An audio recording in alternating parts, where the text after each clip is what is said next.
small crowd tonight, but that's okay. It was kind of a late notice. Like I said, there's not a whole lot to cover tonight, but one of the things I do want to cover is Chad signed the papers today for the lawyer, so we now officially have legal representation, which is awesome. So shortly after this, we should be, and I don't want to put words in Chad's mouth, but should be getting our 501c3, I believe, rolling shortly here. So once we get that, we can be official. And I know I have, and I know Stymie's been working on some fundraising ideas. But if you guys have any ideas, drop them in the fundraising channel, because obviously, in order to pay for our lawyers and all the things that we want to do, we're going to require some funds. So that's a big deal. 50, do you want to talk about the website a little bit and kind of paste that link, and we can kind of go over that? See what I can do. Find that link here quick.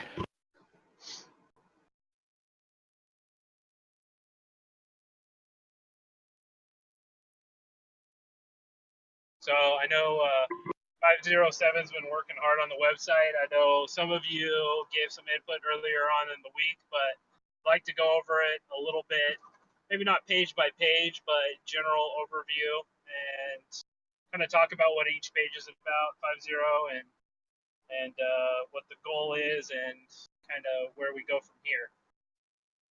Yeah, so it's just the start of the website. We've got lots of ideas and plenty of pages to go in the future, but this is the start.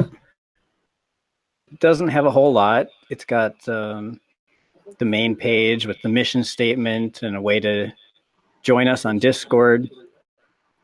The other areas we're focusing on are the safety guidelines, some resources, and trying to get people to volunteer. That's about it. So what's the general feeling about the website, guys? It's pretty awesome. I like the photographs, the way it's laid out. It's easy to read, and it's easy to follow. It's very well done. I like it.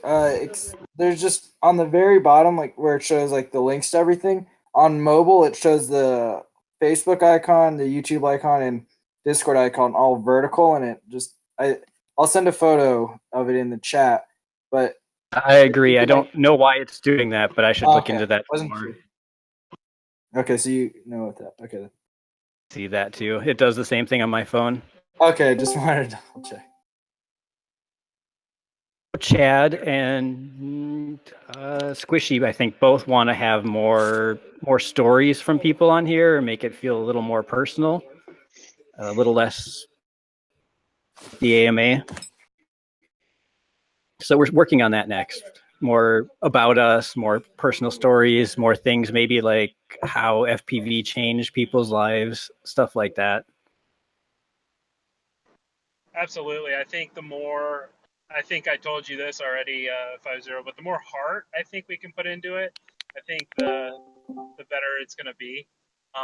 So if you guys want to submit stories, kind of like I don't know, 2-3 paragraphs about you or about someone you know, or if that's someone you know where FPV had a huge impact on their life, if they're willing to write a story that we can put up on the website, I think the more of that we have, the better.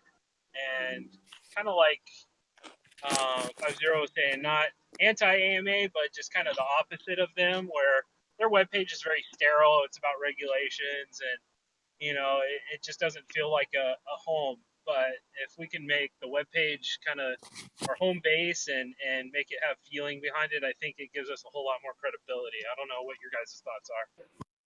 And photos. We still need more and more photos. The more photos we have to choose from, the better. The more we can show everybody, that would be great.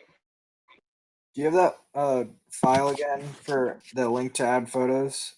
The drive. You could also post them in Discord too. Oh, okay. After the meeting, I'll post the Dropbox for the photos again. I'm driving right now, so I'm trying to do a couple things at once here. But I'll drop that link here in a little bit, so that you guys can drop your photos in there. And anything you guys drop in there, we appreciate it. Unfortunately, we don't have our own photographer just yet, but maybe later on that'll come. What else on the website, guys? Anything? Something you'd like to see? Something you feel would make it better? Taking all suggestions right now. Do we have it linked up to videos yet, or have a place for videos on it? That's what you mean by that. I can embed YouTube videos there.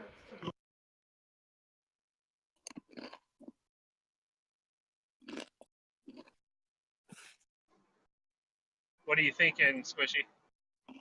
No, I'm just wondering later if we have we just have them wherever they're. We could just place them anywhere, is what you're saying. Wouldn't be a problem.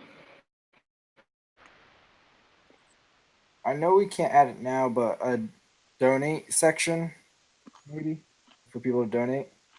Yeah, absolutely. That's definitely on the list. And I think 50's got that page kind of just sitting there waiting. But we got to be a Okay. 501c3 first before we can Yeah. start collecting funds.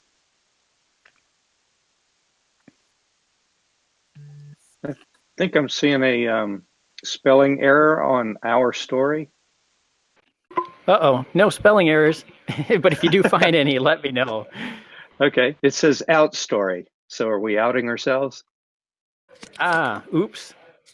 And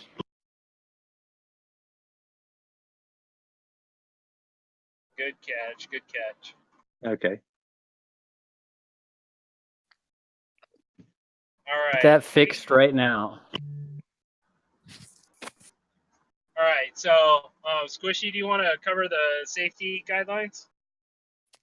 I don't think. Where are we at on the safety guidelines in cross referencing them with the new regulations? So, I don't know if G36, have you been working on that, or is it kind of on your plate? I have not. I've been mostly just doing interpretations. Okay. So, I think honestly where we're at with the safety guidelines is kind of where we were before. We kind of covered them, I don't know, a couple meetings ago, maybe a month ago.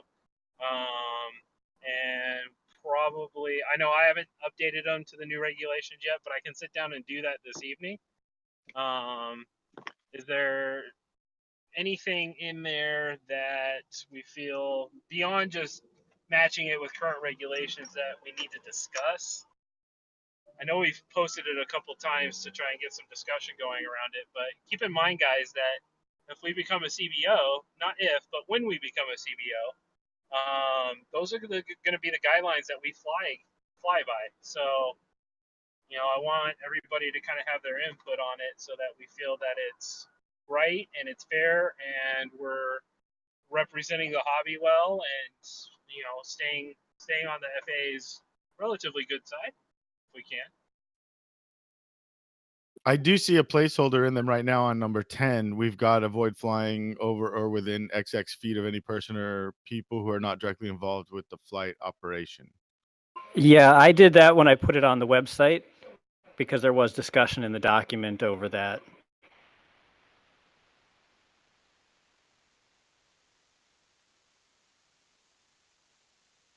That's the only thing I see that's really up in the air on it. Other than that, we need to just scour it to make sure it still holds true against the future regs. Yeah, I think right now, the only thing off the top of my head that I can think we need to truly add would be the 400-foot altitude limit. And I know speed and a couple other things are still up for debate with the FAA. So I don't know that we can fully lock those down just yet. But any thoughts? It looks like guys? we do have 400 feet in there now. Okay.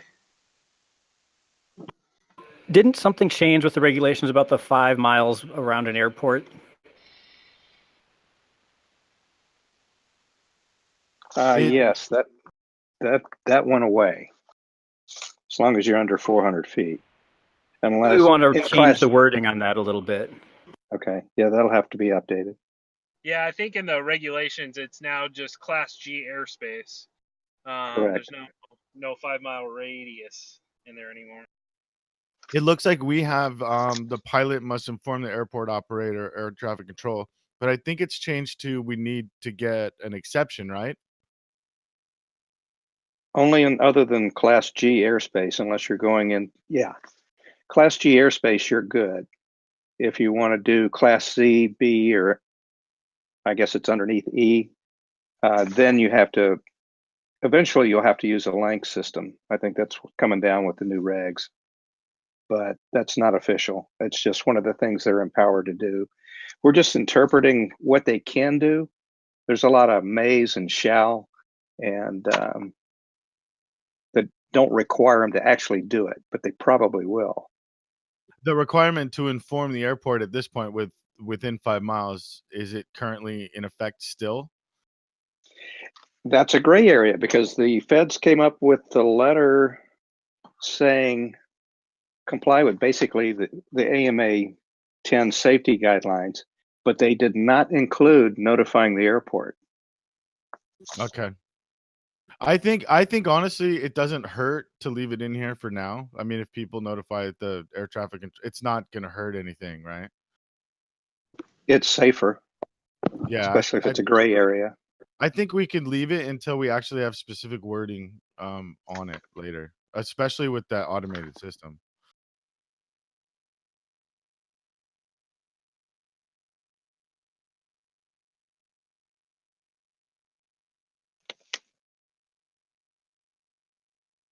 Give me guys.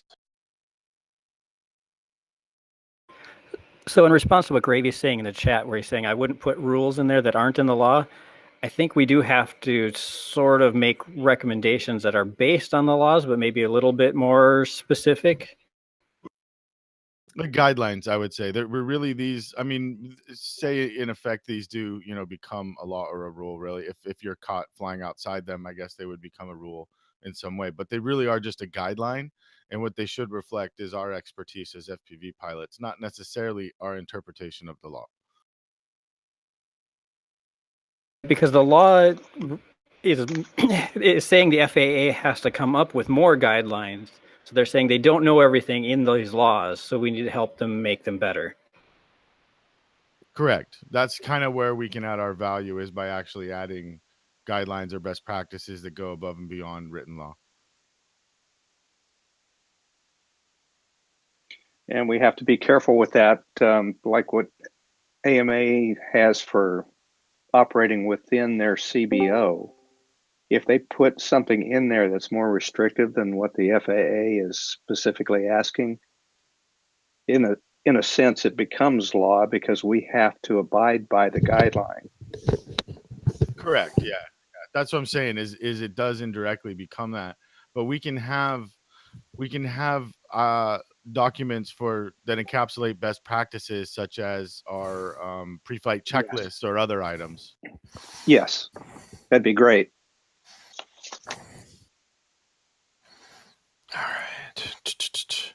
Whereas this, we want to specifically write it to possibly catch some of those exemptions. Like if we want to divide between certain competency of pilots or something, or identify certain things or definitions that could be used in exceptions later, that would be a good idea. But no, I actually agree that we shouldn't add any guidelines that go above and beyond, or at least restrict the freedom above and beyond the regulations. Yeah, I wouldn't either. I think, as long as we're portraying the essence of safe, and I think adding in our checklists and the pre-flights and whatnot, I think we'll be set up for a really good standard right there. So I guess this is a little bit beyond the interpretation. Now we kind of just need to scour through our personal, whatever our guidelines here, and make sure that they line up with the regulations, and then we covered all the bases. And then if there is anything extra, we kind of have to weigh its value and is it useful?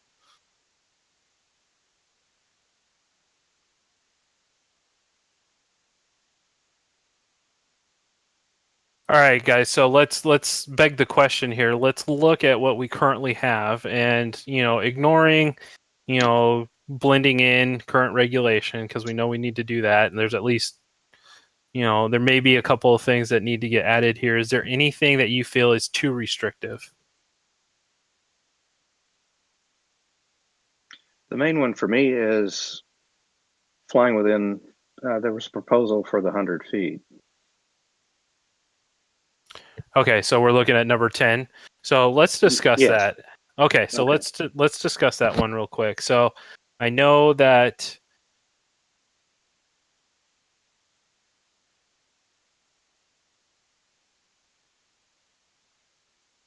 Oh, did we lose you?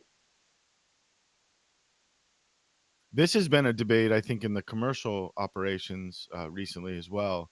Most importantly, flying over roads, busy roads, public roads. All those different parts of the quad that can come off, or even a wing. How far does that bounce across the ground? How let's keep in mind those, beyond just dropping a quad on a person, the dangers of a tumbling quad or a fixed wing that's sliding across the ground. What do you think would be a fair margin of safety there? I would use the AMA standard of 25 feet and not even differentiate in the weight classes where you can go down to 10 if you're under 4.4 pounds. Reason being is we shouldn't be ripping directly at a crowd at speed. When you're headed towards something, you need to have enough buffer in front of you for a total failure so that you can do fail safe and fall out of the sky. And that can be 100 feet. So that means, like common sense, if you're out on a fixed wing flight line and you got some guy with a fixed wing blasting right at the 90 degrees from the runway or to the runway to the right at the pilot stations. I mean, they do it, but they're usually slower and in a turn, so they're not threatening the crowd or the spectators behind the pilots. So they don't come at full speed directly toward a flight station. So I think that's why they're able to get away with the 25 feet. So as long as they're down the runway or paralleling the crowd at 25 feet or more, and that's a minimum. At full speed, that can be perfectly safe. In all of these scenarios you're citing, you're talking about a flight line that may involve people, but all involved in the operations, right?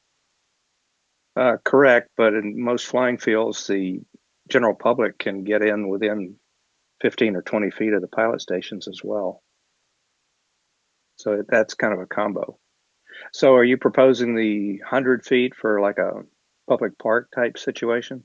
Well, yeah, if I was say flying in an open area or a field adjacent to a public road, how close to the road would I feel comfortable getting with a say an FPV? I fly FPV wings predominantly, and when they glide, so if I lose complete power or if I lose control or video or anything and cut my losses, my plane can usually glide pretty far. It doesn't weigh a lot, but if I'm say 200 or 300 feet away from a major highway and I lose everything, there's a good chance I can get all the way over there to that highway. Oh yeah, I've seen failures go probably half a mile. Yeah, see, and that's what I'm thinking. So when we're talking about say wild, wilderness FPV, a non-spotted pilot out there trying to be safe, like what in his location choice, right? Like what kind of safe buffer zone is he going to want around him from public roads, infrastructure, and people and property not involved in the operations at all? We might be able to phrase it something like, instead of a specific value, something suitable for the situation, like your speed and your altitude.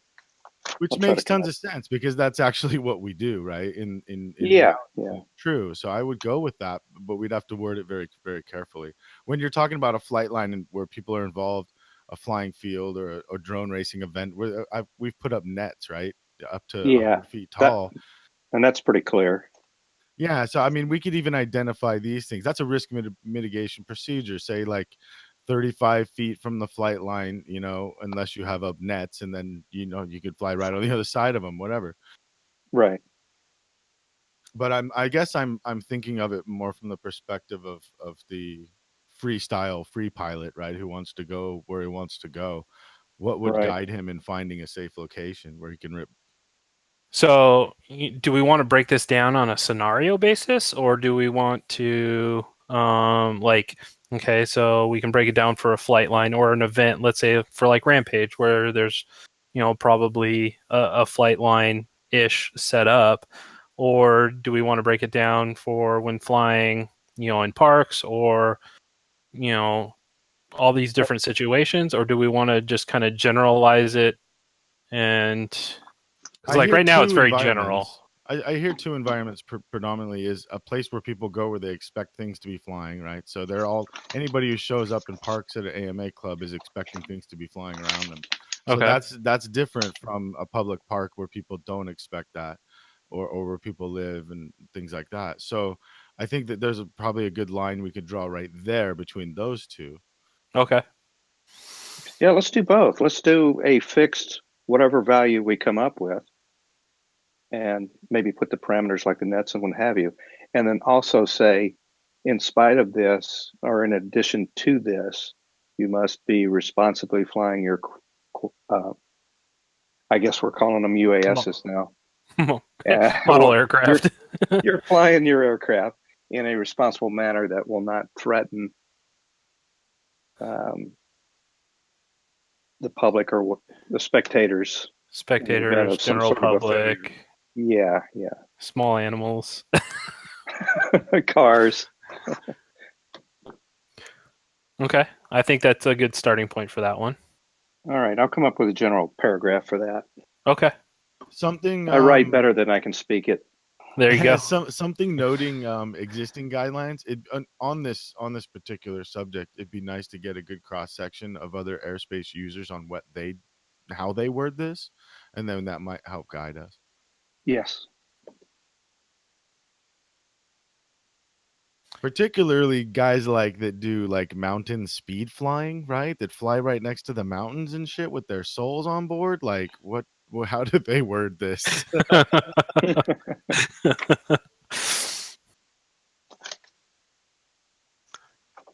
All right. Are there any other besides number 10? Are there any other of these that feel too restrictive, or are there any that feel that I don't want to use not restrictive enough, but don't feel safe enough? I got a quick question, just hypothetically, on this whole thing, and if we want to possibly include the definitions or not. But beyond line of sight, I think is kind of a gray definition, and it sort of depends on who you ask sometimes on what it means. If you can see the aircraft, if it's within a certain number of feet, if you're looking at it, and all of this crap. So do we want to get into that and possibly come up with our own definition that is written in stone, that everyone is on the same page when they use these terms from our perspective, and kind of just like cut the confusion out?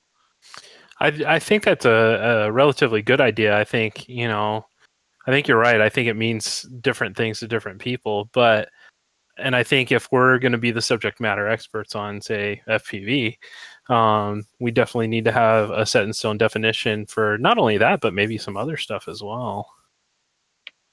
Yeah, these terms that we're going to be using in the safety guidelines and elsewhere, I think that when we find a term that's defined by different demographics, different ways, we need to define it for ourselves. So let's hash that out. What does beyond visual line of sight mean to you guys? I'm curious how many different answers we could muster. I am.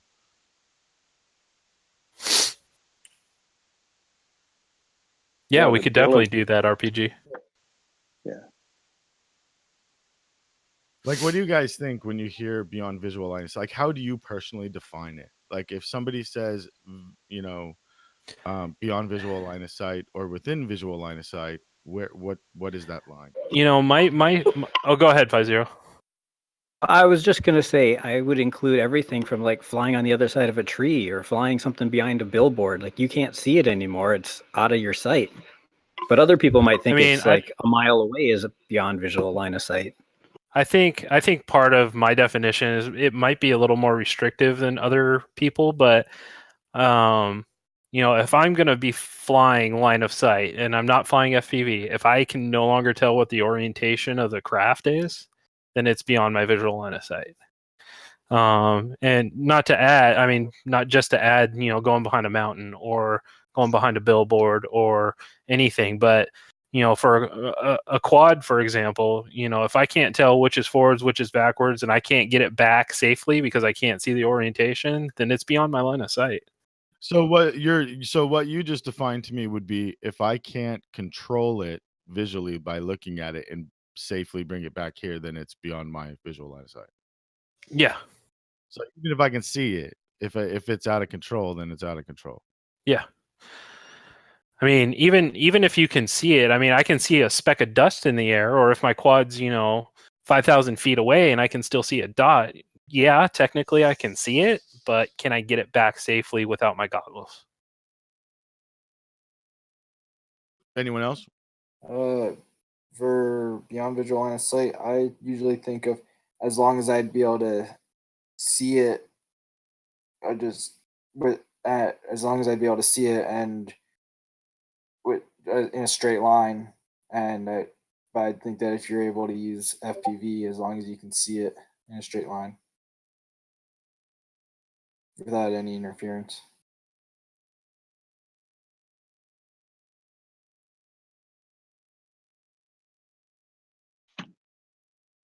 Anyone else? Floor is open. I really like the reference to the ability to reference orientation and control the aircraft. Yeah, that's a very important aspect of it, right? It's something that's not brought up. It's people throw And that gives you a lot of wiggle room. Say if you've got good eyesight and you have a large quad, you might be able to go half a mile or more under ideal conditions. But then again, I've been at 200 feet looking into the sun and lost a 210 size quad just because I didn't have goggles on. And all I could see was a little silhouette, and that didn't work. The FAA defines these terms already, correct? Like legally? Yes, they do. Where's that at? Can we get a look at that? All right. Yeah, I assume we would have to go with that because it's written into the regulations. We don't necessarily have to go with everything the FAA has said. We have an opportunity here to speak for ourselves and possibly get their ear. So this is our chance to actually do that. And I think, even beyond that, they may define it a certain way, and they may define it as just being able to see it, or, the general understanding is that 1,500 meters is within visual range. Anything below 1,500 meters is within visual range. But if we're saying it's beyond line of sight, if you cannot control it, kind of like what Stymie's saying is beyond visual control, then we're setting ourselves up to even look better in terms of providing safety guidelines for our community. I'll tell you my own personal belief is that an FPV pilot strives to fly the aircraft. I fly from a monitor, if all of you don't know, but I fly from a monitor and I fly fixed wing. And a lot of people may look at that and be like, oh, he's flying line of sight half the time, whatever. You just look at the monitor every now and then when you want to shoot a gap. And that's not that couldn't be further from the truth. Like I launch the wing and I get under the hood and I have more situational awareness as an FPV pilot looking at the monitor than I do looking at the airplane. That's just what FPV pilots train to do. And then I ensure that I land FPV as well. But in my personal belief, as soon as I get under that hood and I'm looking at the monitor, I pull the goggles down like you guys do. I kind of consider that as beyond visual line of sight because the controller, the primary control brain of the aircraft is you remaining situationally aware of it through a new means, meaning that line of sight no longer matters. So if we need to talk about it, I think we may need to talk about it in like matters of distance and in different ways other than the old fashioned way of wording things. We might need to come up with new definitions, because I personally feel that all FPV pilots, whenever flying FPV, are always beyond visual line of sight, even if they're flying right behind their head, right, like 2 feet. That's just me personally, because like that's sort of the whole point of it, right? That is correct. I think Part 107 has a great definition of what the FAA considers line of sight. It's like, yes, you can fly with a monitor as long as you have unimpeded vision with your bare vision or bare eyeball between you and the craft. Exactly. And see, this is where I would look at that sentence right there as an FPV pilot and be like, whoever wrote that has never really trained to be a good FPV pilot. Because this is the last thing you ever want to do is look at your aircraft once you gain situational awareness of it through FPV. Yeah, I agree. If nothing else, just setting up the photography that you're about to work. Exactly. And that's kind of the reason I bring this up, is this is a big point where we can bring a new perspective to this, and we can write them from our perspective. Okay. So I think, and I'm not going to speak for everybody, but with the general consensus amongst the people in the chat, feel that beyond visual control would be a kind of good starting point to create a safety guideline for that. It would definitely start the conversation. My idea is a little bit more radical, but it would include writing all of the guidelines from the perspective that you are legally always flying beyond visual line of sight, and wording them as such, providing that the FAA will include an exception for understanding all this. Well, I think the exception's already there. I think, technically, I mean, they've provided a path for FPV, and it's now, completely legal as long as you have a spotter. So, I don't think writing regulations from a standpoint that you're always flying beyond line of sight would be good, bad, or otherwise. I just think it would be a different perspective. I don't know. I don't kind of know where I was going with that. At that point, I mean, this is really rolled into lobbying and public relations and everything else, right? Not just writing safety guidelines, but think of our safety guidelines as a political tool, in that we can change its perspective in that way. Absolutely.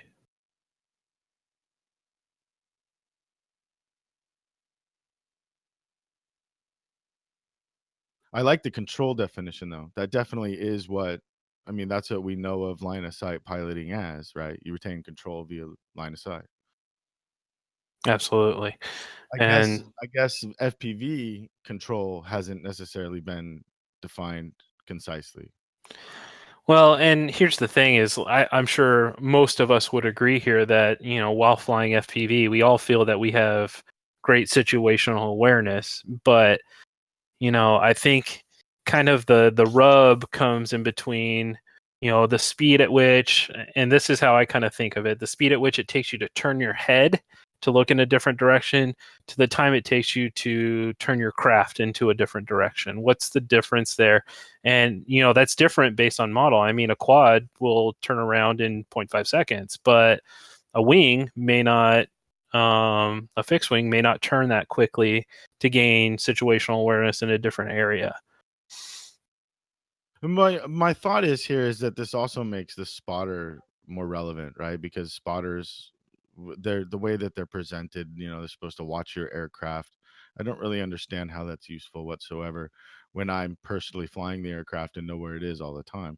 But what the spotter is always useful for is like the other stuff, right? The dog running out to bite you in the nuts, or the angry woman calling the cops, or whatever. So like spotters are still viable in my opinion, and I use them personally, but they're more of like ground personnel, safety engineers. They're not spotters, right? No, I don't think. I mean, to me, a spotter is somebody that's going to point out to give me additional situational awareness. Hey, there's a person walking through the flight area at 12 o'clock, or, Exactly. Hey, there's a guy coming over that wants to talk about quads, be prepared for that. Or, anything. Or, hey, that guy's yelling at you from across the parking lot. Yeah, and see I think that if there's kind of a cascading effect when we clearly define FPV, or we're honest about what it is and what we do, then all of these other things fall, like they make sense, right? We complain about spotters, and all the old men sit there and like, but you need a spotter, like, and so, but we're not speaking the right language, right? But if we write all this down in this way, then they may understand it. Okay. So we can definitely, I think, really what we need to do is just really define everything, what a spotter is, what their job role is, what beyond visual line of sight is, what FPV is, and really define everything that we can possibly define and kind of put it into a document, just like and it can be attached to the safety guidelines as kind of a reference, or it can be its own FAQ, like we did the 302 FAQ. Yeah, I think just the master glossary of terms is going to help, because the FAA's got all their acronyms that we're going to have to learn and translate and educate the community on as well. Yep. Right. These are our personal ones that we have the freedom to define or to change for our guidelines, but they're going to have tons to shove down our throats. Right. Okay.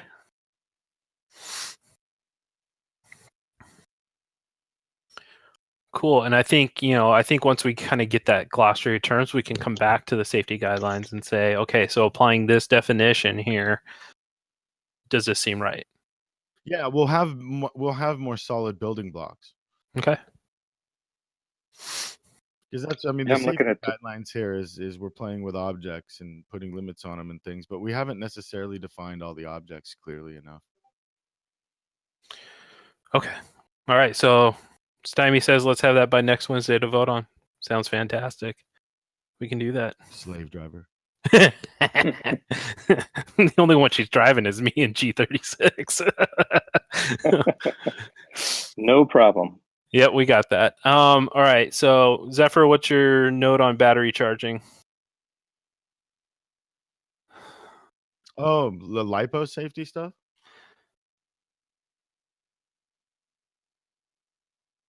He's actually sort of a big one that we can have in this.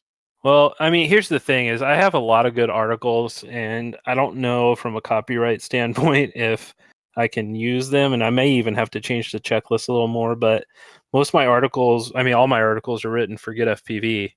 But I have a really good one on battery safety, but I don't know if I can port it over and still maintain copyright with them. So I'll have to check on that.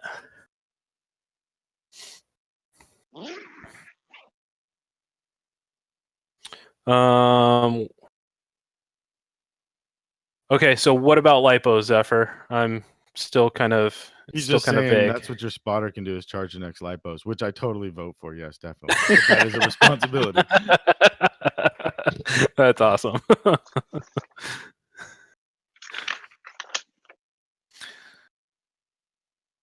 Okay, so anything else that you guys feel we need to discuss tonight? Like I said, it's not a ton tonight, just the details about the lawyers. So we got them on lockdown. Sean, I know you weren't here at the beginning, but do you have any idea where we are with 501c3? Is that in progress? No, we are. I believe Chad is finally engaging with the lawyers officially, so that their paperwork between each other is going through, and then the next step will be the filing. Okay, cool. So, but basically we needed like an official letter of engagement to begin using the lawyer's time officially to do exactly that. Right. Oh yeah, Stymie got her first whoop, and she got a X-Lite, right? So she will officially be a FPV pilot. Nice. So progress on insurance. I did a little research on that, but I'm still trying to sort that out. I did some research on figuring out who the AMA uses for their insurance, and I have not located that. And I'm having trouble finding people or a company that provides insurance to organizations for its members. But I will continue researching that just because I want to have that ready to go when and if we decide to go down that route. But I know if any of you know how the AMA's insurance works, generally your vehicle insurance or your homeowner's policy or any number of other policies that those kick in first, and then the AMA would be supplemental to that. And I don't know that I would like to see that. I think I would like to see, if we decide to go the insurance route, and you guys can chime in, that ours would kick in first before it goes to that. But I don't know how viable that is. So I didn't do any research on it, but just in my perusing and watching things go on, a post went by in the commercial world about the IRDA insurance. And so I was able to view some feedback on it and why it's so cheap and things that people have found in the small print and so on and so forth. But there was a name that popped up in the thread a couple of times recommended by some commercial guys as a good contact for this subject. So I'm going to send you his Facebook profile link now. This might be a guy to ask for those diving into the insurance researching. This guy, I don't, you know how like they argue about what shoe's the best and they weigh it all up against one shoe. They kept bringing up this guy and weighing everything against what he does. So I think this is probably the place to start. Awesome. Yeah. If you could put that, then we can at least have a point of contact to start tapping on the shoulder here. What I did get from the feedback on the IRDA is that it's not good for us. It does not cover the things that we want. And I think it primarily is very narrowly focused on racers. Okay.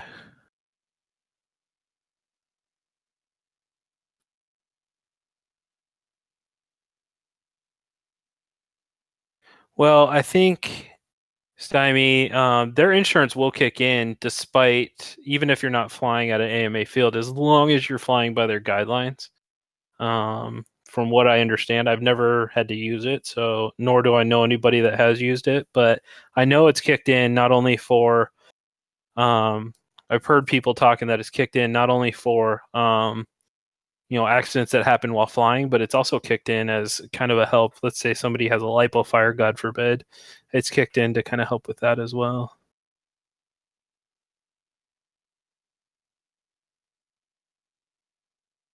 Well, that's odd. Stop yelling. Okay. If So you guys aren't in this group, it's a good place to get a lot of feedback and as things go by. But it's this commercial UAS remote pilots group on Facebook. It's got like 15,000 people or something in it.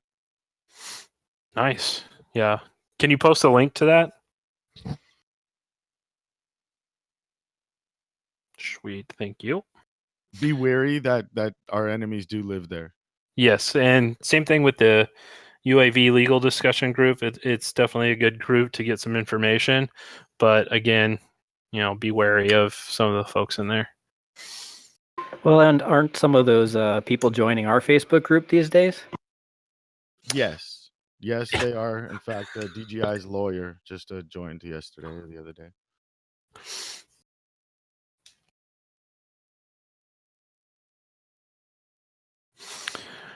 All right. Anybody else have anything they'd like to ask, cover, talk about? I remember earlier there was a discussion between the two lawyers. Which one was chosen? I believe we went with the more suited to us but slightly more expensive one, so that we can have the better representation, the better assistance. I don't think that'll be an issue going down the road, but I think that it'll be better for us in the long run to have that more dedicated assistance for anything that we do. And that'll come into play definitely with insurance or, conducting business with the FAA or any number of other things. Okay. Let's see. I just thought of one other thing I wanted to cover. Crap. All right. So just to recap, guys, we're good on lawyer. We will work on a glossary of terms, and then we will relook at the safety guidelines, and hopefully we can have all that set back up for next Wednesday so we can all look at it. I do need more pictures, and I know 50 needs more pictures that we can use for posts, as well as for the website. And keep in mind, guys, we're not trying to steal your work or anything like that. We just want to showcase the community. Also, if you want to share a story for the website, or somebody that has an excellent story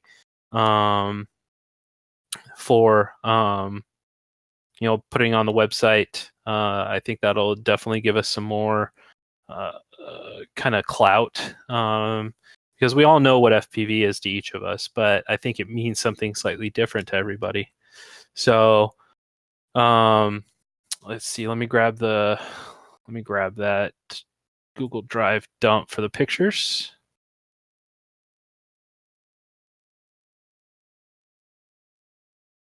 Let's see. FPV photos.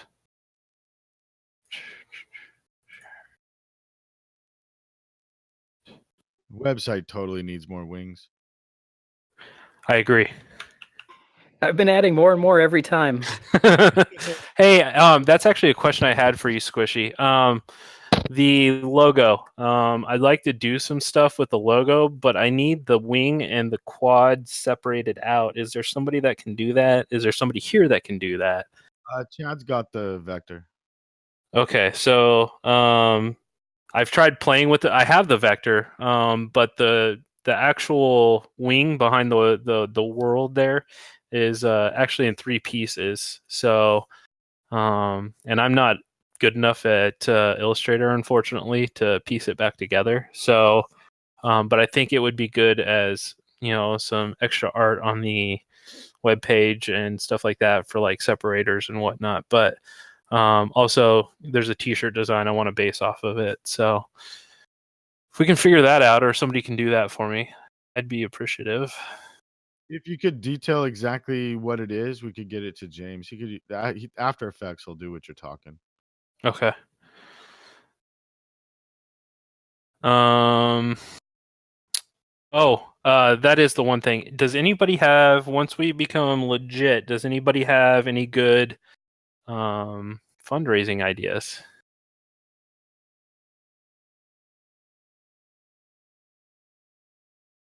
Oh, I think that we'll have a million. What we really should work on is education as well. We're getting some inputs, and we don't have any people working on that, researching it, gathering notes at all yet. Whereas I think Chad's getting probably pummeled with, donation networking stuff that he's just putting on hold that we have too much of and can't do anything about. Right. I did put together a couple ideas. Let's see. Trying to find it in all my crap here.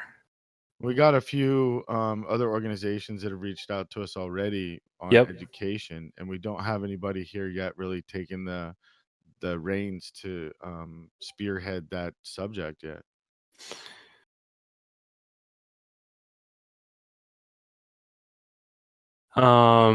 I ask people for money. There you go. I know a couple ideas was just on my side was for different swag ideas. I posted them in the financial management post. I think it's right there if you switch over to that channel. Let me make sure that document is open to editing, because if you guys have ideas, drop them in there. I know Stymie has a bunch of ideas. Let's see.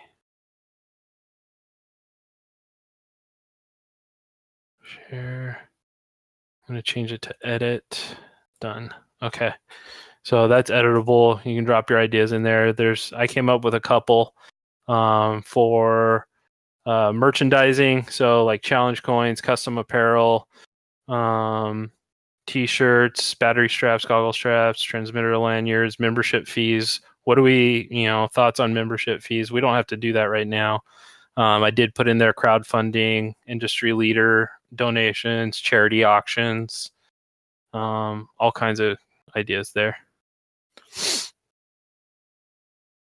So, all right. I think I'm done. Sean, you got anything? No, just the education stuff. Okay. If anybody wants to step up and dedicate some, I'm not going to say some time. I'm going to say like maybe donate hours to help us. We need somebody to maybe possibly start a Rolodex for education networking, and gather what kind of resources we have available and what kind of needs are out there. Or if you're not that person, nominate that person or try to trick them into joining and doing that. Throw There you them go. under the bus. We have a big bus. We can drive it over them. I wish I had the time to do it. I mean, I wish I could do everything, but this job is so big that we need more people to help. Absolutely. All right. 50, you got anything you need, bud? No, I think we covered everything. Okay. All right. Well, I am going to go ahead and call it unless you guys want to just stay and chat. I'll stick around for a couple minutes. And if you got anything you just want to talk about, fantastic. If not, we'll see you later.